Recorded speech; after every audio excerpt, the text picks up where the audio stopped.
Bienvenidos a una nueva edición de Podcast con Luz. Hoy estamos muy contentos porque estamos en este episodio ya con John. Hoy que pues John, como ya hemos dicho, es de casa y estamos muy contentos porque hoy vamos a grabar en relación a Semana Santa.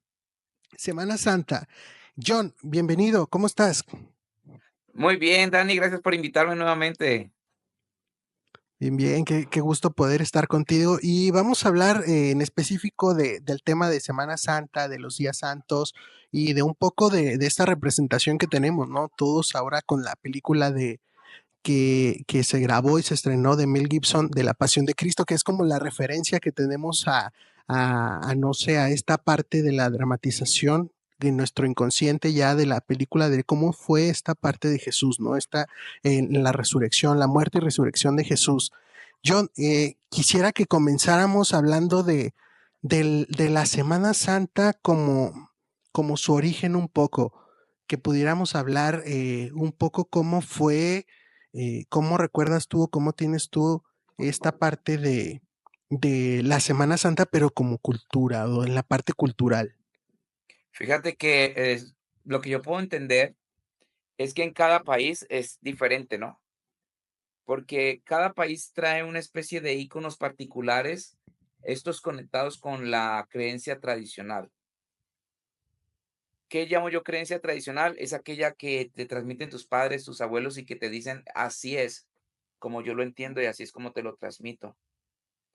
Y tiene que ver con comunidades, cómo ellos perciben al Dios que nos trajeron los españoles. Vamos a hablarlo de esta, digamos, influencia cultural y religiosa. Entonces, ¿cómo lo trajeron? Ya ves que existen varias facetas. Bueno, para no dar tantas vueltas, básicamente en mi caso y en mi cultura, de donde yo soy, hay una creencia de un Cristo que llaman de los milagros, el Señor de los Milagros, ya. Ok, Entonces, en una canción, estamos hablando de cultura. De hecho, es de música salsa y mi ciudad se canta y, bueno, y se baila mucha salsa. Le dicen la capital mundial de la salsa. En ok, esta canción de salsa dice: "Les voy a contar, señores, la historia del Cristo de los Milagros", y algo hablaba en referencia de que era una imagen o, bueno, era una pequeña representación y que milagrosamente empezó a crecer, a crecer, a crecer. Y se hizo más o menos yo me acuerdo de niño y lo que tengo de recuerdos más o menos tiene un promedio de un tamaño más o menos de 1 metro y algo, 1 metro o 2 metros por 2 metros de alto, no, 1 metro y medio de alto por tanto de ancho, digamos, ¿no? Digamos que es el promedio de una representación de un icono. Y ¿qué hace la gente? En Semana Santa visitan este lugar, vamos, esa es nuestra cultura, vamos a visitar el santo más cercano o el que tenga yo más un interés o al que se esté diciendo del que se esté hablando que está haciendo grandes milagros. Entonces, para mí como niño, porque empecé como niño, dije: "Es un Jesús muy moreno, es un Jesús ok, muy moreno", y algo que está en el inconsciente de uno es, bueno, ¿por qué lo, digamos, lo grafican? A veces más pálido, a veces más güero o más rubio, porque a veces más moreno, ¿a qué se debe, no? Y está en el inconsciente, pero uno como que tiene este temor sagrado de no preguntar. No voy a ok. preguntar, no como que voy a ofender a Dios, pero básicamente son las preguntas que uno se hace, ¿no? Esta representación. Y vuelvo y digo, en mi caso, en mi país, son otros íconos con otros nombres, los que se hace una procesión, se cargan en los hombros, y esta es la idea de la Semana Santa cultural que yo entendí en mi país. He estado viendo Ok, algunas situaciones de México que son más, digamos, más dramáticas, pero no conozco a fondo sí. lo de México. Fíjate que viéndolo desde esa parte es cierto cómo cambia bastante en la parte geográfica, ¿no? O sea, por ejemplo, también aquí en México cambia muchísimo cómo se vive, por ejemplo, una ciudad más grande a una ciudad pequeña o a un pueblo con una incluso población más religiosa. ¿Cómo va cambiando toda esta parte cultural, no?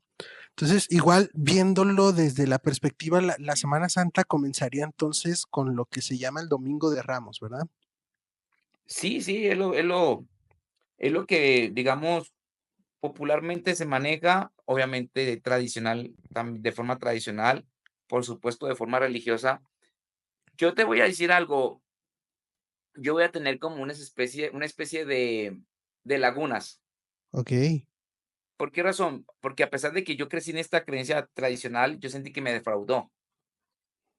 Y ahí, no sé si se vale también tocar la parte psicológica que tú manejas. Yo generé unos mecanismos de defensa, no sé si a propósito quise olvidar esto, porque una vez que supe que no era como lo estaba planteando la tradición, que no era como lo estaba planteando, el dogma, entonces dije: "Qué tristeza", o sea, ya no quise saber a fondo, y como que mentalmente yo hablo por mí, como que me aislé, pues. Me aislé de muchas situaciones y ahora solo quedan unas ciertas lagunillas. Por supuesto, los que vayan a escuchar el podcast van a decir: "No, es muy impreciso lo que tú dices porque no conoces nuestra cultura, ¿no? Nuestra fe, nuestra religión universal", como le quieran llamar, pero yo estuve allí.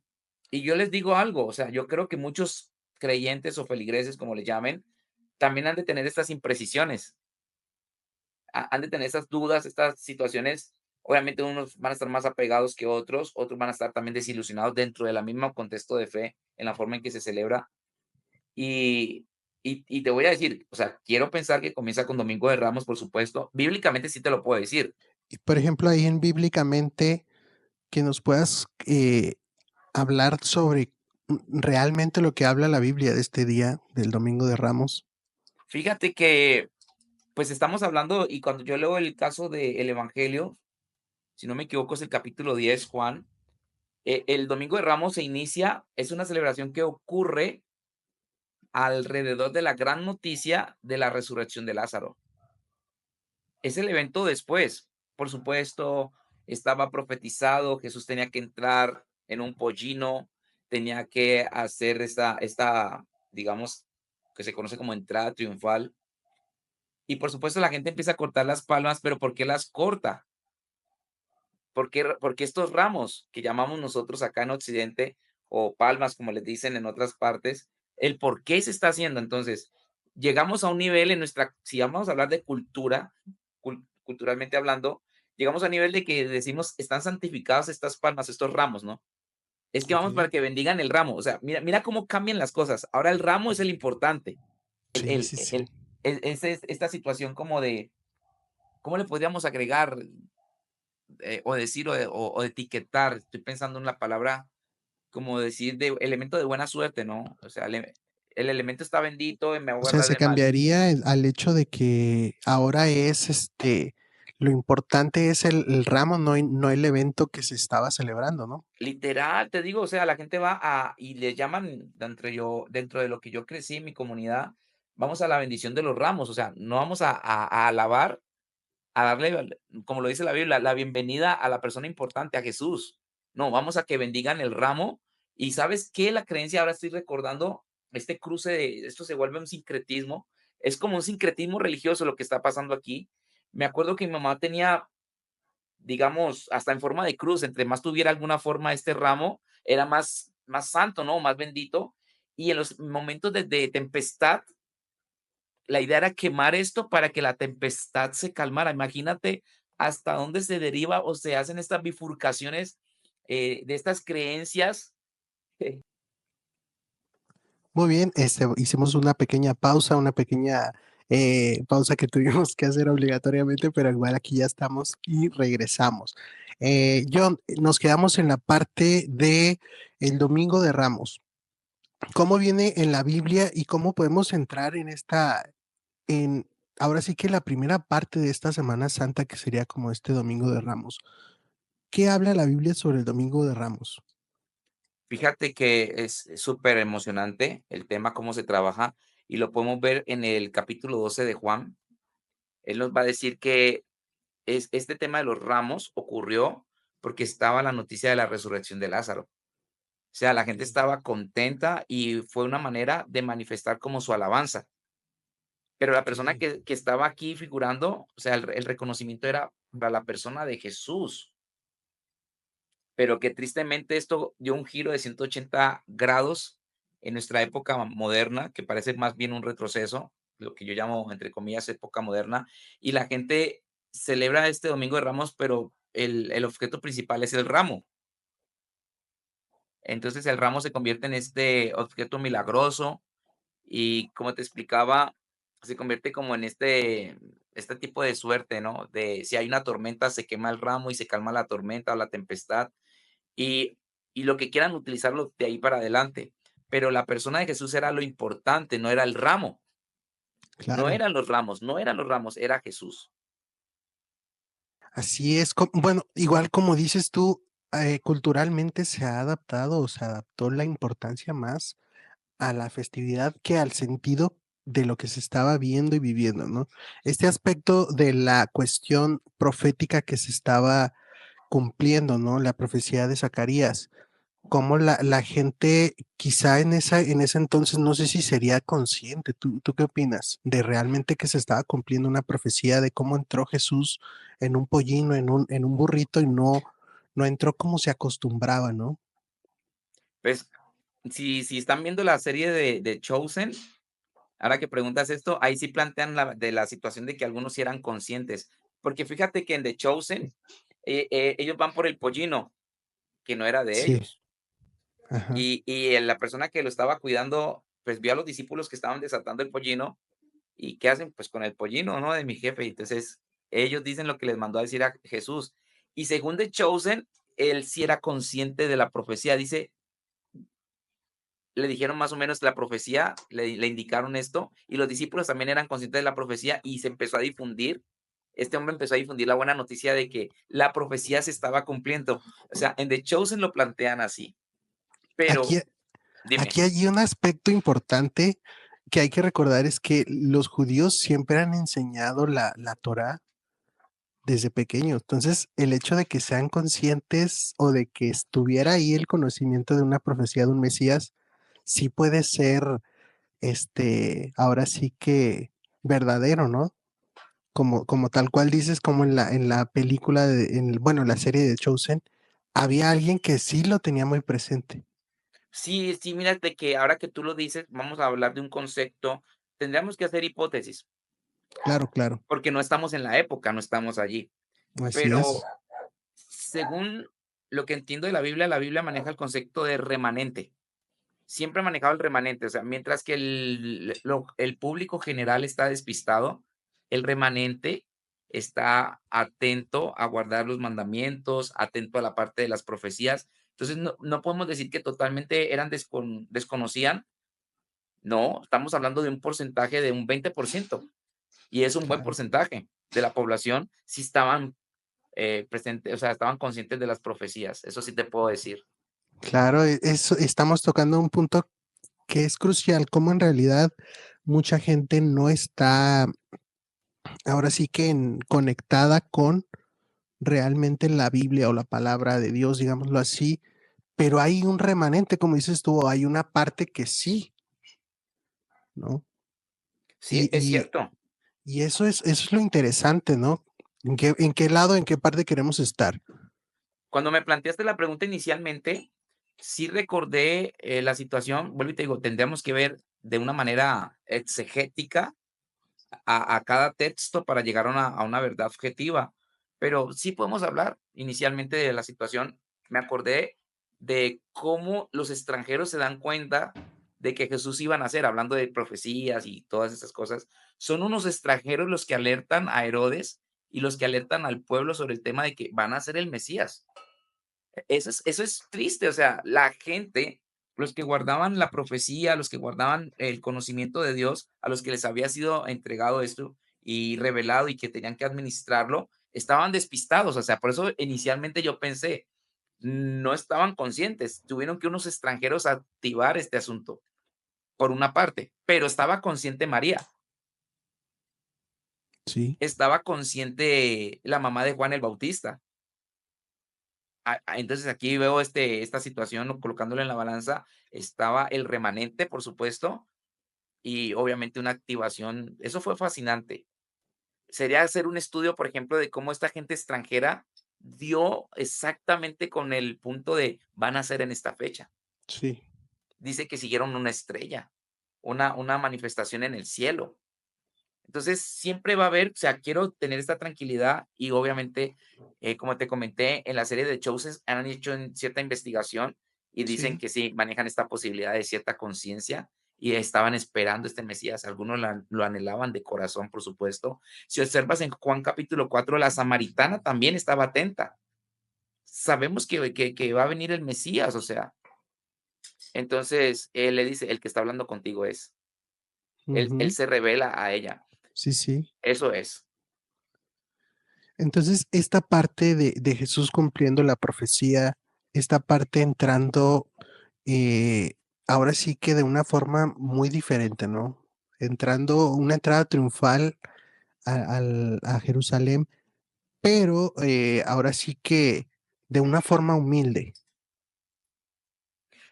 Esta situación, al respecto, ahora que tocas el cómo entró, algunos predicadores modernos de la prosperidad dicen que no necesariamente el pollino tiene que hacer referencia a la humildad. O sea, te voy a hablar, te voy a hablar de cómo están ahorita por así decirlo, las apuestas. Las Los predicadores, aguas. ajá, ándale, los predicadores de la prosperidad dicen que era un pollino 0 kilómetros. O sea, no perdió su estatus de rey. ¿Ves? Es como hablar de un carro 0 kilómetros, pues hoy por hoy, ¿no? Un carro nuevo. Pero ellos dicen que siempre van a buscar un elemento de Jesús manejó riqueza, ¿no? Y se pelearon por su traje, o sea, los teólogos de la prosperidad van a encontrar prosperidad en toda la situación de un Jesús como rey, pero con alto, digamos, poder económico. Los que somos más, digamos, místicos, vamos a ver el tema de la humildad en estos detalles. No entró en un caballo de guerra, entró en un pollino que va más despacio, nadie va a la guerra en un pollino, por supuesto. O sea, ahí hay opiniones las que quieras, o sea, diferentes posiciones. Claro, y igual aquí como se presta, ¿no? La gente presta o tiene como la astucia de tratar de darle la interpretación, así, por ejemplo, ahorita que dijiste, un pollino 0 kilómetros.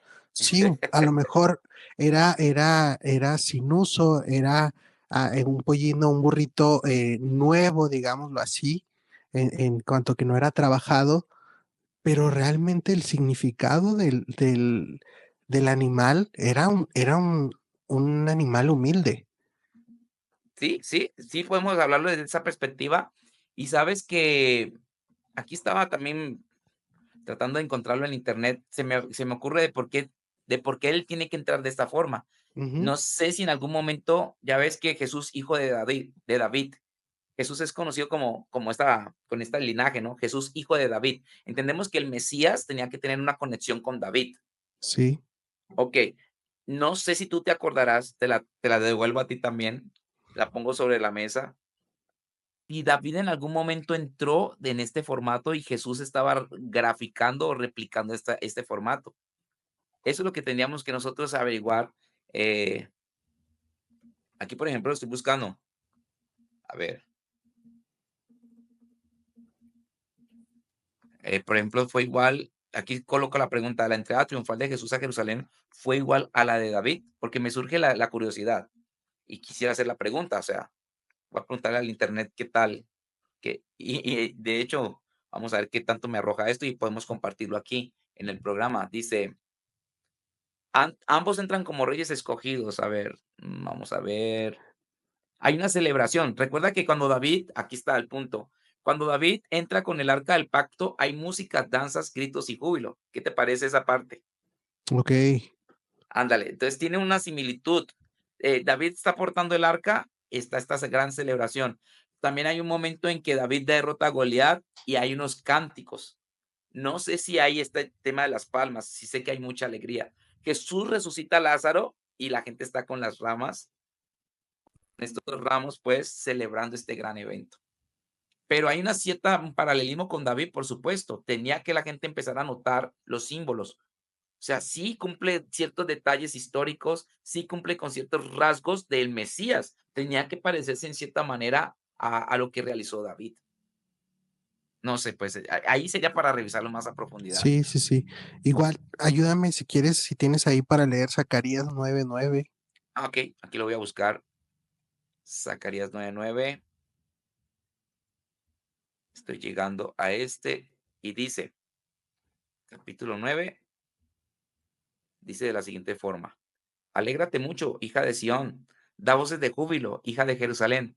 He aquí tu rey vendrá a ti justo y salvador, mira, humilde, y cabalgando sobre un asno, así sobre un pollino, hijo de asna. Aquí vemos esa profecía, correcto. Que es lo que cumple perfectamente Jesús, ¿no? A la entrada. Sí, sí. Y este sería, digamos, la razón verdadera de esta celebración. Jesús como rey, eh, que tiene poder sobre la muerte. Jesús como rey que tiene poder sobre la muerte. Porque ya viene la desilusión de algunos judíos, ya ves que en algún momento ellos querían este rey militar. Así Yo, es. yo pienso que la parte humilde no la relaciono tanto con el tema del pollino. Yo quisiera relacionar la parte humilde con el tema de no voy a ir a la guerra física. Okey, sí, sí. Sí, o sea, quiero resaltar eso, no entró con espada. Ujú. Ese es un punto de su humildad. Yo creo que Jesús maneja el concepto de no es con ejército ni con fuerza, sino con el Espíritu de Dios. Él mismo lo declara en Lucas capítulo 4, el Espíritu del Señor está sobre mí por cuanto me ha ungido. Recordemos, ungido es lo que significa Mesías y es ese momento de soy rey, por cuanto me ha ungido. O sea, Jesús nos viene a explicar el tema de ser rey desde una perspectiva diferente al tema militar. Estamos hablando del el tema sobrenatural. Los judíos, los mesiánicos, iba a decir, los judíos siguen esperando esta parte de un rey libertador, guerrero. Actualmente, ¿tú lo crees así? Yo lo creo. Yo lo creo y es lo que creen muchas personas, una gran, digamos, gran parte de la humanidad, tanto del pueblo, digamos, ortodoxo, judíos ortodoxos. Es que hay muchas variedades dentro del tema de los judíos. Están los sionistas.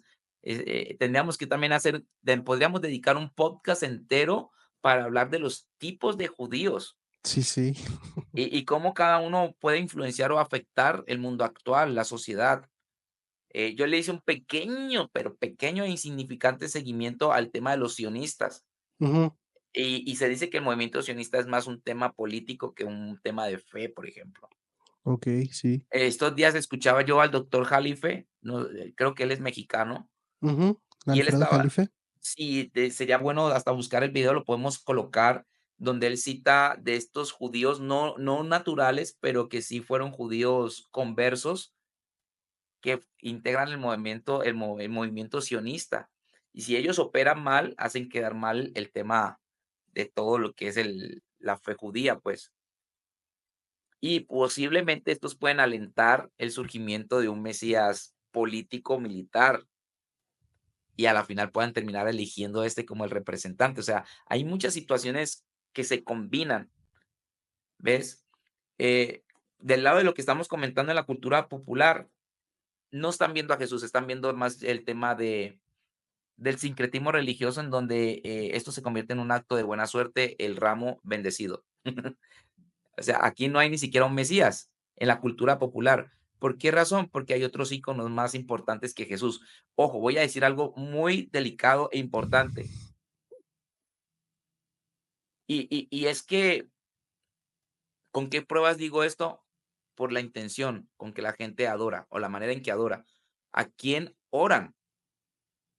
Esto va a ser más, esto evidencia que hay algo más o alguien más importante, algo y alguien más importante que la persona que resalta en la celebración de los, del tema de Ramos, pues. De los ramos. Sí, Sí. Y al final lo que está bíblicamente escrito, ¿no? Y tal vez lo que podríamos rescatar o tratar de buscar aplicar es esta parte de humildad, ¿no? Esta parte de entender que no es tal cual como lo dijiste hace ratito, no es con espada, no es con ejército, sino es de una forma diferente. sí, Y yo quisiera es de la ampliar, mano del Espíritu Santo. sí, sí, y aparte quisiera, si me permites ampliar este tema de la humildad, desde la perspectiva de las mismas palabras de Jesús cuando él dice: "Separados de mí, nada pueden hacer".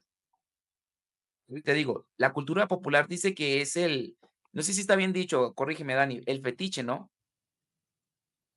El elemento de poder, ¿no? El objeto sagrado. Ujú. No sé si está bien decir la palabra. Pues, dependiendo, puede ser por el deseo. Ándale, no sé si se puede decir, mencionar en temas de creencias religiosas, el objeto de culto como esa palabra esté bien aplicada. Bueno, ahí miramos y tú lo revisas. Pero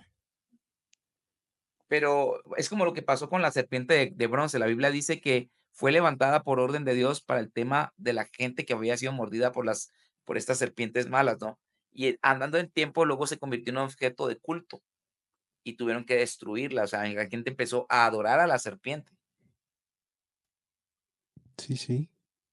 No sé si contesté la pregunta que me acabas de hacer con esto que estoy haciendo. Sí, sí, es que desvirtuamos al final siempre el sentido original, digamos, o a lo mejor bíblico, a través de lo simbólico, ¿no? O de lo que representaba, como dijiste ahorita. Sí, sí, básicamente. Entonces, decía que la cultura popular toma estos elementos. Los ortodoxos buscan un personaje que a su imagen, a lo que ellos necesitan, a lo que ellos creen que debe de ser un rey, por supuesto. Y las otras naciones buscan otra situación, pues, alguien más sincrético, ¿no? Que, por ejemplo, ya ves que la paz se conoce como en este tema del ecumenismo, ¿no? Que todos los caminos conducen a Dios, ¿ves? Entonces, cada uno va construyendo una idea de lo que debería ser este Mesías, ¿no? O la solución para los problemas de la humanidad. Así es. De ahí nos brincamos a otro de los días, de ahí vemos cómo el recorrido de Jesús fue desde digamos, desde que entra a Jerusalén. De ahí nos brincamos hasta el día jueves. ¿Qué sucede el jueves santo? El jueves santo habla de esta parte de cuando Jesús ya está en el huerto, ¿verdad? En la parte de cuando Judas está también ya listo. Esta parte del jueves santo que ahora sí que culturalmente comienzan las vacaciones, ¿no? O Ah, sea, la parte laboral muchas veces dan desde el jueves, viernes, sábado, y ya empieza a sentirse como ese día, ahora sí ya es, este, día de descanso, ¿no? Culturalmente. Pero vamos a ver en la Biblia qué habla de este día, el jueves. ¿Qué sucedió? pues fíjate que, bueno, darle el inicio para las vacaciones, como tú dices, en la actualidad. En mi mente tengo más presente, bueno, es el tema, si no estoy equivocado, el juicio de Jesús. Tiene que ver con este tema de la última cena, ¿no? Tiene que ver con el tema de la traición de Judas y que considero yo era necesaria. O sea, entre todos los discípulos, el único que tenía como la personalidad para hacer lo que hizo era Judas. Alguien tenía que entregarlo. Y me acuerdo mucho al respecto cómo en la última cena creo que es Pedro, le manda a preguntar a Juan que Jesús dijera quién era. Alguien me va a entregar, o sea, Dios, o sea, Señor Jesús da una pista o da un anuncio. Alguien me va a traicionar. Estamos en la última cena. Y Pedro dice, pues pregunta quién, pues para pararlo en seco. O sea, Pedro ya había hecho una promesa de que no iba a permitir que algo malo le pasara a Jesús. O sea, Pedro no nos servía para este tema de que Jesús fuera entregado. Y Juan le pregunta, o sea, Juan siempre estaba cerca era el más cercano a Jesús. ¿Quién te va a traicionar? Yo estoy considerando que en esta escena él se lo dijo exclusivamente a Juan. El que meta la mano conmigo o moje el pan conmigo al mismo tiempo es el que me va a traicionar. Y inmediatamente Judas, se cumple esta pequeña profecía, Judas moja el pan al mismo tiempo con Jesús. Juan se da cuenta, le da señas a Pedro para que se dé cuenta que esto está pasando, pero Jesús le dice, le protege la vida a Judas, le dice: "Ve, haz pronto lo que tienes que hacer". Algunos historiadores dicen que estaban de acuerdo, pues habían tenido un diálogo aparte, como hablando de del misterio de Judas para hacer esto, pues. Pero yo lo veo desde la perspectiva con los elementos que me da la Biblia como que era necesario que alguien lo traicionara. Se ve feo, nadie le coloca en la actualidad un hijo Judas, por supuesto. Es la persona más estigmatizada de nuestra sociedad, de aquí el mundo de Occidente, donde el tema del cristianismo ha tenido su fuerte influencia. El tema de Judas es algo aterrador, por supuesto, y podríamos decir que, ¿qué aprendemos de esta situación? ¿Cómo manejamos la traición en la actualidad? ¿Cómo manejamos el tema del sufrimiento, de una mala noticia? Nos dicen esto te va a pasar, de aquí en adelante, no sé, un diagnóstico, tienes tanto de vida. No, obviamente, quiero aclarar, no podemos comparar nuestras vidas a la parte de la misión y el propósito de Jesús. Solo que queremos encontrar en Jesús elementos que nos puedan servir para darnos fortaleza. Si queremos Así celebrar es. exacto, si queremos celebrar una semana santa con sentido, pues averigüemos las cosas como son. Sí, Tratemos de sí. entender el propósito real, es lo que estoy viendo en esto. Sí, sí, y al final, por ejemplo, eh, el sentido actual, ¿no? En la sociedad va mucho en la cuestión de, ay, gracias por las vacaciones, ¿no? En la cuestión de lo que recibo yo y no lo que recuerdo yo, ¿no?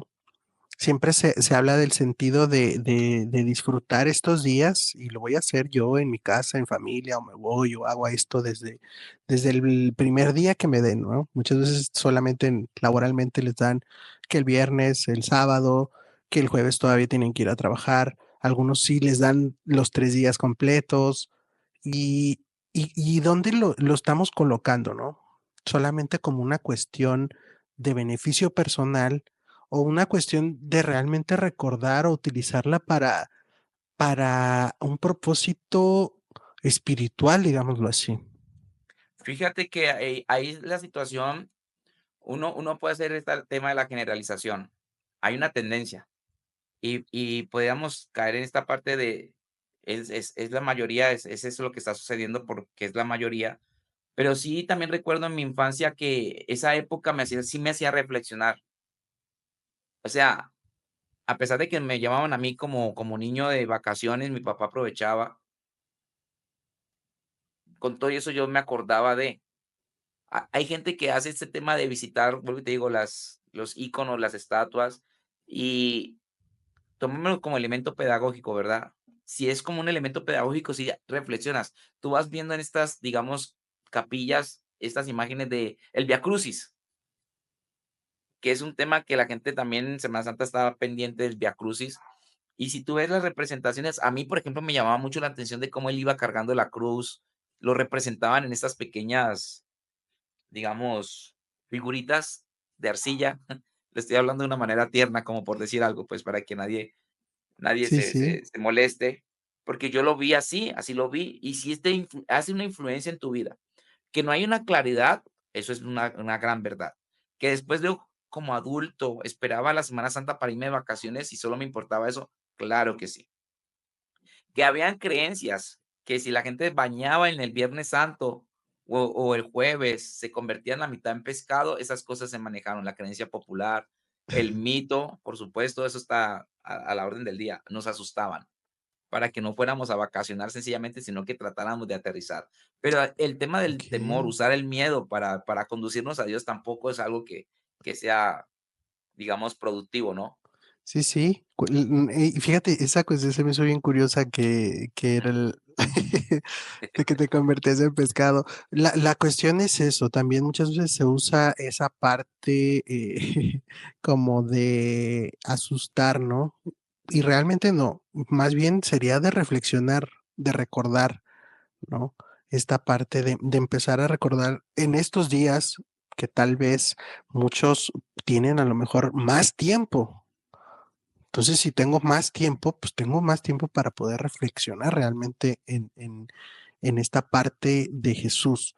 ¿Y por qué es importante? Porque básicamente es lo que comienza, ¿no? El camino realmente ahora a lo que fue el cristianismo. Sí, fíjate, pero podemos hacer un paralelismo con el tema de la Navidad, el diciembre. Debería ser recordar esto, pero la gente está pensando en las compras, en el Black Friday. Bueno, no sé realmente cuándo se celebra, si no sé, es noviembre o está entrando diciembre. La gente está pensando en regalos, también vacaciones, piensan en todo, una gran mayoría, no estoy diciendo que todas las personas, Sí, sí. menos en lo que realmente es importante. O sea, se supone que ahí nació a Jesús y esto tiene que implicar una reflexión profunda para iniciar un cambio de vida. Pero no, no ocurre. Más está resaltando Santa Claus, o sea, te digo, otro icono ajeno, pero se pierde Jesús. Jesús es difuminado, o sea, en la neblina de las muchas voces e historias y relatos culturales. Sí, sí. Y luego de ahí, la gente, pues, como dijiste tú, se pierde y pues también de forma general se va yendo el sentido, ¿no? De ahí nos vamos a pasar ahora sí que al viernes, el Viernes Santo. Ahora sí, el viernes comienza este paralelismo también, digámoslo ahora, con la Pasión de Cristo. La Pasión de Cristo, la película, sí, sí la viste tú muchas veces. ¿La viste en el estreno? No, en el estreno no, ya la vi después cuando la pasaron en los canales, pues, de Esa película dice que es del 2004. uy, ya, mira cómo pasa el tiempo. Ya tiene bastante, de Unos hecho, 21 ¿verdad? años, casi 21 años, ¿será? Ya es algo vieja, digamos. Esta película fue un boom. Yo recuerdo que la primera vez que la vimos fue en la iglesia, de hecho, hicimos como una cuestión de cine en la iglesia. Se puso la televisión muy grande, se puso ahí todo oscuro, se tapó y toda la gente y todos los hermanos la estaban viendo. Eso fue, yo pienso que tal vez en ese mismo año, 2004, 2005, tal vez, no sé, pero la vimos ahí. La cuestión de la película La Pasión de Cristo se manifiesta o más bien representa y se habló mucho, ¿no? Esta parte de la forma eh, más cruda, incluso realista, dice la gente, ¿no? De cómo fue este Via Crucis o este pasaje de Jesús desde cuando fue en el Getsemaní, ¿no? Empieza a ser tomado y empieza el camino hasta llegar hasta la cruz, ¿no? Esta película a ti, tú la recuerdas entonces más o menos cuándo la viste. Sí, yo estoy poniéndole como alrededor de unos 15, hace unos como 15 años. Y sí escuché las críticas en ese entonces de que era antisemita, por ejemplo. Una de las críticas que resultó de esta movie es que era antisemita por parte precisamente del pueblo judío, ¿no? Ujú. Que promovía el tema del odio hacia este pueblo, ¿Crees pero que no, sí lo llegaría como a promover? pues fíjate, dicen que Lutero, Ujú. Martín Lutero, muchos judíos y algunos judíos mesiánicos no lo quieren porque promovía esta situación de que no aceptaban, ¿no?, a Jesús y como que él era muy apasionado con este asunto. Entonces hay una pequeña incomodidad alrededor de Lutero, y se cree que las bases de Lutero, no quiero hablar mal de esta persona, pero porque para mí es un gran referente en el tema teológico, pero se cree que estas bases de Lutero fueron tomadas por Hitler, ya ves que estamos hablando de Alemania, en la misma situación, el contexto de Alemania, para ir hacia este ataque contra los judíos, precisamente, esa era una de las justificaciones para perseguirlos, encerrarlos. El tema es muy delicado. Sí, sí, vaya que Eh, sí. Algunos dicen, te digo, tratan de decir esto nunca ocurrió. A mí me molesta eso porque ocurrió. No se puede negar este tipo de persecución y masacre. No sé si se puede decir esta palabra aquí en el tema de redes sociales, pero es una gran pregunta. Yo te voy a hablar de mi propia experiencia. ¿Qué provocó en mí?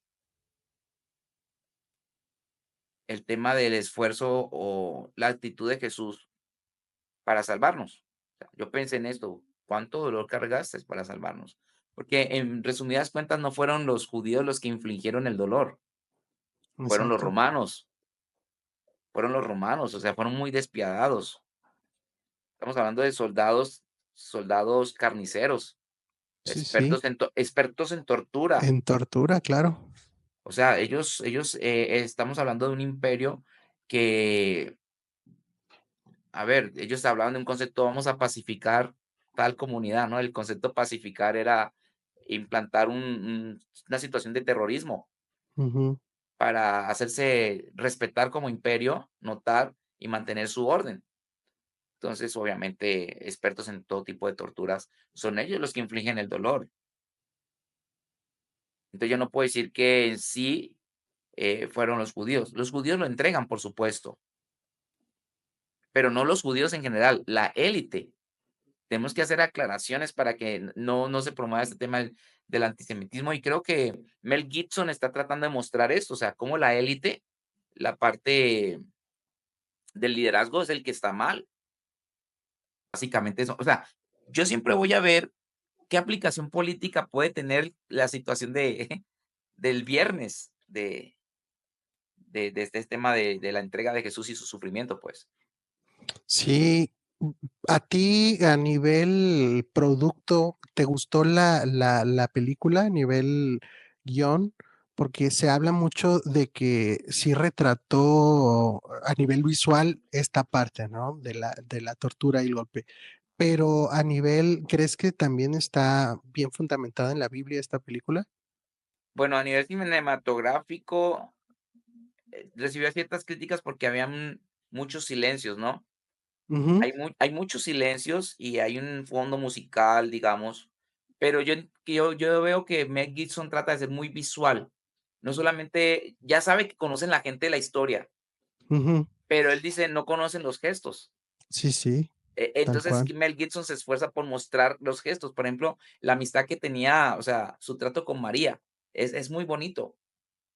La relación de esta persona tan humana, o sea, muestra esa parte humana de Jesús. A mí me encanta. Y dentro de lo que es humano, es el dolor, Sí, ¿ves? Mientras otras personas se esfuerzan por mostrar solamente la resurrección, la gloria y el resplandor, él se esfuerza por mostrar la parte más humana, pues. Y dentro de lo humano, el tema de la tentación, o sea, Mel Gibson resalta de cómo fue la tentación con este demonio pelón. Es la primera vez que yo veo un diablo pelón. esta parte del diablo fue muy gráfica. Yo recuerdo que yo no estaba estaba algo pequeño y recuerdo cómo se veía, ¿no? La cuestión hasta daba como miedo, Sí, ahora sí que sí lo representaron muy bien. sí, la verdad no es el típico arquetipo, si se puede usar la palabra, cachos y cola, Ujú, que viene repitiéndose en las culturas, sino alguien como tipo un monje, pero un monje oscuro, pero demasiado pálido también. Y esta palidez de este diablo resalta con la misma situación de la luna en la noche, ¿no? sí, Lo pálido de la luna y la oración de Jesús en el momento de cuando está orando y que su sudor empieza a manifestarse como gotas de sangre. sí, Entonces, es una combinación de cosas muy dramática. La muerte mismo de Judas, que está como ocurriendo paralelo a esto. sí, O sea, también. entonces, estos demonios niños, o sea, el concepto de demonios niños, típico película de terror, ya ves, que no hay nada más terrorífico que niños endemoniados. Ajá, sí es O sea, cierto, es él real. metió esto ahí y vamos a ver si existirán niños endemoniados o no. Tendríamos que hacer otro tema para ver esa situación, este fundamento teológico de niños endemoniados. Pero bueno, eso era la tortura mental que estaba recibiendo Judas, porque cae, o sea, se desconecta de la protección de Jesús. ¿Qué tan grave iba a ser el pago que iba a tener Judas? Y todo está ocurriendo en paralelo. Estamos hablando del viernes, si no me equivoco. Sí, O sí, sea, jueves, viernes, o sea, jueves, viernes, esto va en una secuencia que no tiene pausa. Desde el juicio que inicia en el Sanedrín hasta la entrega a Pilatos, o sea, a Herodes y luego Pilatos, este ir y venir, todo está interconectado. Pues no podemos separarlo por días, sea, para mí la historia va continua. Entonces, yo creo que Mel Gibson sí, y creo que su película se basa en Isaías. Ujú. Si no estoy Cómo mal, creo Isaías 51, ¿no? La que habla del siervo sufriente, pues, el pasaje. Creo que sí. él está enfocado e inspirado en ese texto. Para mí se anotó un hit, fue genial, E fue genial est el énfasis. esta escena cuando, o sea, ahorita estoy como recordando cuando hay una mujer que está cargando a un bebé así también, si lo recuerdas también cómo se ve muy macabra, muy terrorífica, No, la parte del bebé no me alcanzo a acordar que de está una mujer vestida de negro y tiene esa parte como con un bebé como con cara de viejito. oh, sí, recuerdo el bebé de cara de viejito, no recuerdo a la mujer, pero sí recuerdo a ese bebé. Era como mujer y se veía como pelona. Y sí se ve esa escena también como que queda grabada, ¿no? Decir, esto está diabólico. Sí, o sea, es que y al respecto, Mel Gibson se sale de muchas situaciones que mucha gente manejaba del canon, ¿no? Del canon de lo que es diabólico. Él quiere mostrar otro la faceta de lo diabólico. Alguien pudiera decir, ese bebé puede representar el anticristo, puede representar que la Trinidad, digamos, de las Satánica, tinieblas, digámoslo. la Trinidad satánica está ahí presente. Ya ves que luego la Biblia dice que se oscurece el cielo. Sí, Muchos concluyen que las huestes, los principados se reunieron ahí ese momento de la cruz. El texto creo que habla de los exhibe públicamente en la cruz, o sea, el infierno está allí en el momento de la crucifixión, sí, sí, sí. ¿ves? Esta parte del sufrimiento de Jesús, cómo lo retrata la película de manera visual, cómo realmente sembró en nosotros esa parte visual o gráfica de entender, como tú dijiste hace ratito, cómo sufrió realmente Jesús. Cómo realmente soportó tanto y era ahora sí que fue un camino con una pesadez, y ahora sí que como decían, fue cargando todos los pecados del mundo, y cómo eso se refleja visualmente, y ya podemos tener como una idea, ¿no? De todo lo que en realidad tuvo que soportar. Yo alguna vez, a veces en mis tiempos que salgo a evangelizar, como que trato de hacer esta conciencia en las personas y decirles, ¿era necesario una muerte tan tortuosa? Hago la pregunta y mucha gente dice, no, pero se pone a pensar, ¿verdad? ¿Qué fue lo que Jesús hizo por mí? Ese es el punto. Como que empiezan a caer en la cuenta cuando les hago la pregunta, ¿era necesario? Entonces ahí yo paso a otra situación, es mi aplicación, por supuesto, aclaro. Ujú. Yo siento, o sea, todo este sufrimiento que recibe Jesús, dice que lo está llevando por nosotros. La pregunta es, ¿lo merecíamos nosotros? Está muy fuerte. Ahora, si es así, ¿dónde está lo amoroso de Dios? Porque muchos pueden cuestionar, si Dios es amor, ¿por qué permite que su hijo, el hijo de Dios, pase por eso? Ahora, la justificación que alguien puede argumentar y decir, él me está salvando a mí de eso, o sea, ¿acaso Dios quiere que yo pase por eso? Son preguntas que van construyendo y que yo creo que la gente entienda una Semana Santa, pero ¿de qué o por qué es santa? O sea, ¿a qué apunta? Y las situaciones de hay que señalar en cada parte del renglón el énfasis. ¿Realmente qué pasó? Estamos hablando de que alguien consideró que era necesario sufrir de una manera muy violenta para salvarnos a nosotros, ¿de qué? Entonces, en mi entendimiento, sé que hay prisiones de tortura en el Hades. La gente tiene que notar un paralelismo. Jesús está siendo maltratado por gente violenta y dice que está reemplazándonos a nosotros, sustituyendo nuestro lugar, porque en el mundo espiritual hay soldados, ángeles caídos, más violentos que los que vimos en Roma. Y entonces está en entender que las personas que van a este lugar, como lo describe Jesús en su parábola del rico y Lázaro, o sea, están pasando van a un tormento por la eternidad. Y ese punto que estás tocando creo que es lo más importante. El tormento más grande es la separación de Dios. Oh, Estar separado de Dios es el tormento, por supuesto. Entonces, ¿sí? aquí tendríamos que hablar, ¿existe o no un Hades? ¿Qué pasa con las almas después de que parten de esta tierra con Cristo o sin Cristo? O sea, se van varias situaciones para empezar a explicar teológicamente Sí, sí, cómo va los postulados al respecto de. Pero si existe un infierno, por supuesto, la principal tortura es: no estoy al lado de exacto. Dios. Pero, ¿qué nos da Dios a nosotros? ¿Qué representa para nosotros? Realmente representa una protección. Una salvación. O sea, la palabra, tú le dices salvación, y cuando hablamos de qué, ¿de qué?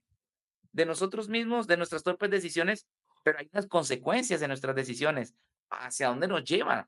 ¿Cuáles son las consecuencias? Entonces, como que nos quedamos cortos en ciertas reflexiones, pero ¿salvación de qué? Dice que descendió Ujú. Sí, sí. hasta las profundidades, arrebató las llaves de la muerte al diablo, llevó cautiva la cautividad y lo que eso significa teológicamente hablando, y subiendo le reparte dones a las personas.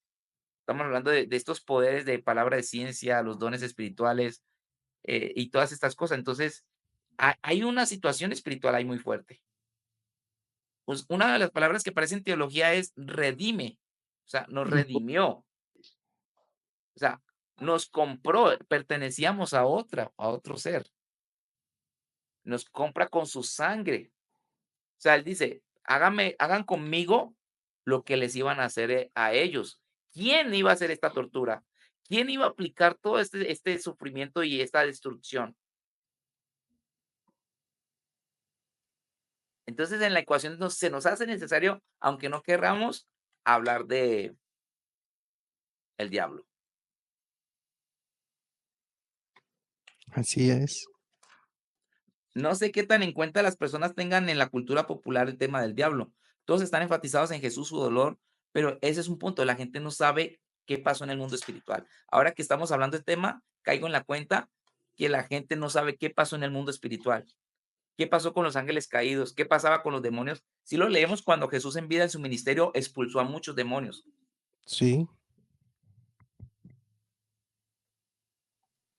Y la cuestión acá es que la reflexión, como tú dices, va en torno muchas veces a solamente el descanso y a lo que ya recibí, pero realmente no estamos entendiendo lo que realmente recibimos en este evento, ¿no? Exacto. Y ¿sabes qué, Dani? Me permito decírtelo y decirlo todos, sea de la perspectiva cristiana, sea desde la perspectiva evangélica, o sea desde la perspectiva protestante o aún católica. O sea, el llamado es a entender qué realmente pasó, qué realmente lo importante de esta celebración, de recordar qué pasó. O sea, en una celebración es una situación pedagógica, o sea, Ujú, debería ser de que, y la intención, por ejemplo, cuando se hacían fiestas en la Biblia, era para recordar de una manera pedagógica, entender el ujú. evento y qué significaba para esas Sí, sí. personas. Entonces, la idea es, digo, con este tema que me invitas a compartir contigo, es que las personas caigan en la cuenta, ¿no? Acercándonos a una especie de síntesis, Ujú. caigan en la cuenta de esto, o sea, de esto depende sus vidas. Sí, sí. Y básicamente aquí ese es entra el propósito original del cristianismo, ¿no? La salvación. Y que la gente entienda, ¿salvación de qué? Ser salvados, exactamente. No es, y fíjate que ese es un tema que quiero tocar ahora en unos próximos videos, la cuestión de que el cristianismo va más allá de una filosofía, Exacto. va más allá de solamente un encuadre ético de qué hacer. O sea, sí podemos tomarlo como una filosofía en el sentido de decir, es una forma de vivir en ese sentido y tiene un encuadre ético de cosas que tengo que hacer, pero va más allá. Va más allá. Estoy de ¿Qué es lo acuerdo. que va más allá? Es en la parte de en qué está fundamentada, y se fundamenta en esto, en la salvación. Claro, y no que lo malentiendan las personas, pero aquí aparece una palabra que se llama metafísico. Okey, sí, sí. Aquí tendría mucho espacio esa palabra.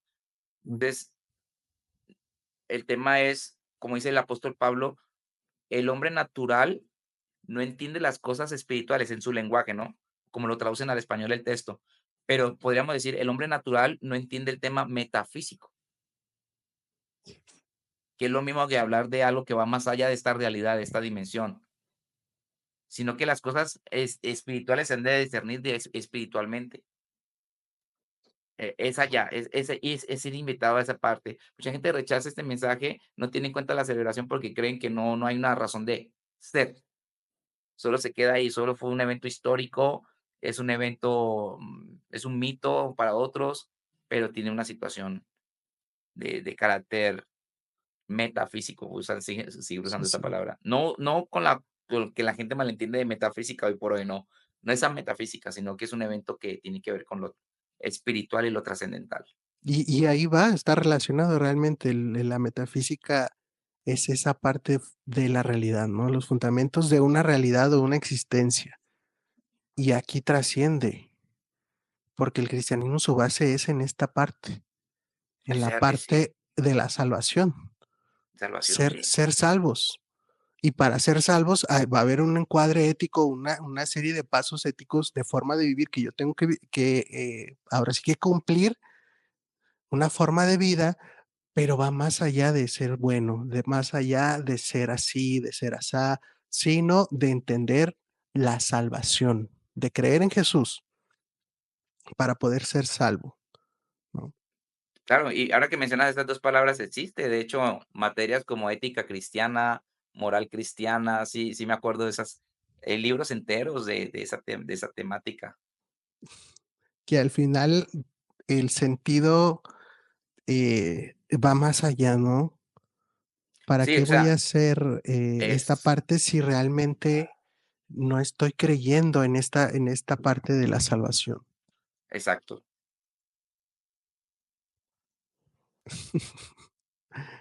Qué profundo es esta semana, ¿no? Que poder realmente caer en cuenta y darle en la reflexión de lo que se celebra, de no dejarlo solamente en la cuestión de vacaciones, de descanso, sino que podamos juntos ir un poco más allá en la Sí, y fíjate que reflexión. cuando me invitaste al programa, yo dije: "Bueno, realmente yo vivo todos los días, ¿no?, un cristiano apasionado, todos los días son especiales, todos los días son santos".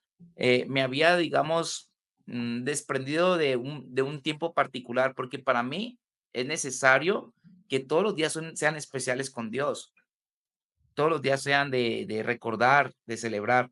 Pero ahora que haces y que el programa ha ido avanzando, digo, sí, es muy importante tener en cuenta esa semana, digamos, te abona y te añade a lo que ya tú estás manejando en tu acto de adoración o de fe. Por supuesto, ya lo estoy valorando mucho más. Te digo, me había separado de toda esta temática porque todos los días para mí son especiales.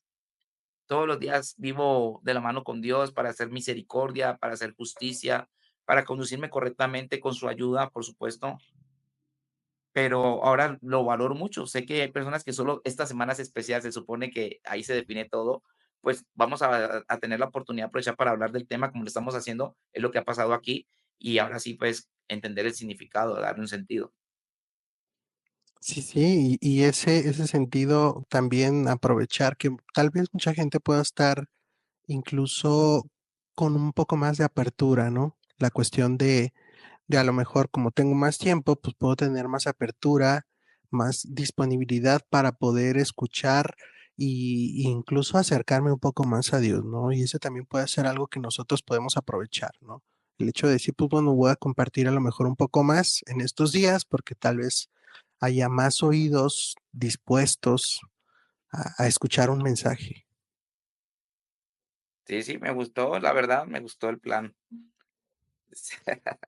Muy bien, pues entonces estamos llegando al final de este video. Muchas gracias. Si ustedes ya están hasta aquí, gracias por escucharlo. Y los invitamos a que puedan regalarnos un like, a compartir este video y también a suscribirse. Aquí abajito vamos a dejar en la descripción nuestras redes sociales y los esperamos en el próximo video. Hasta luego. Hasta luego.